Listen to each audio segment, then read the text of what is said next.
Hello guys, welcome to today's Topic TV.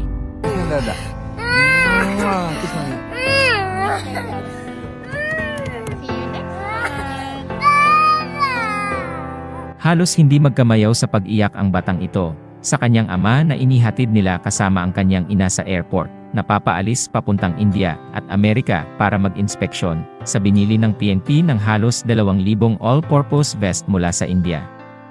Si Police Colonel Pergentino Malabid ay ang Chief of Supply Management Division at member ng Philippine National Police Academy Class of 98, subalit ang tagpong iyon ay ang huling sandali na pala ng mag-ama na di na nila makikita at di na makakasama ang isa't isa.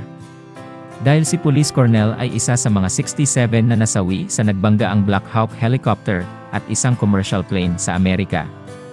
Madalas kasi nilang kasama ang kanyang anak sa mga biyahe at lakad nito, kaya't nasanay na ang batang lagi siyang kasama, at dahil work-related ito, kaya't hindi na muna siya naisama.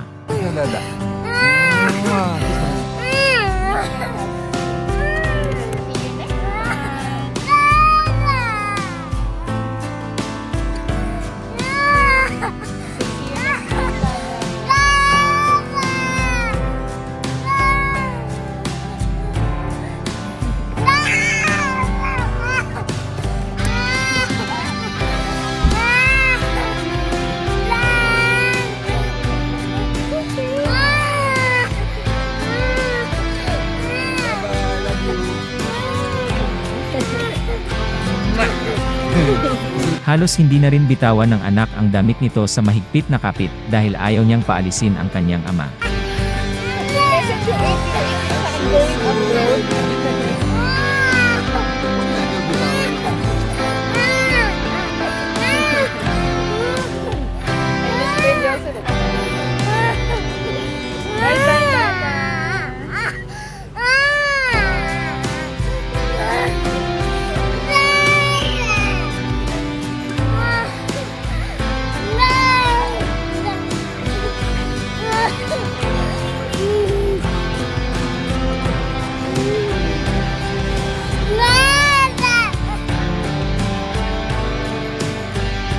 Nagkaroon pa ng pagkakataong makapag-usap ang mag-ama sa isang video call bago ang insidente kung saan sinasabi nito sa kanyang anak na malapit na akong umuwi. Kaya't makikitang masayang-masaya ang bata. At makikita rin kung gaano nila kamis at kamahal ang isa't isa.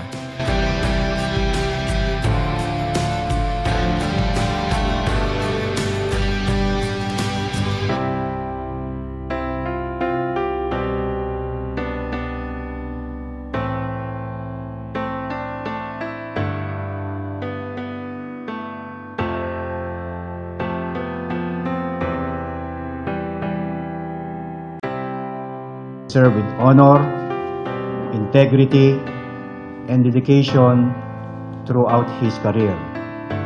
We extend our deepest condolences to his bereaved family, loved ones, and colleagues.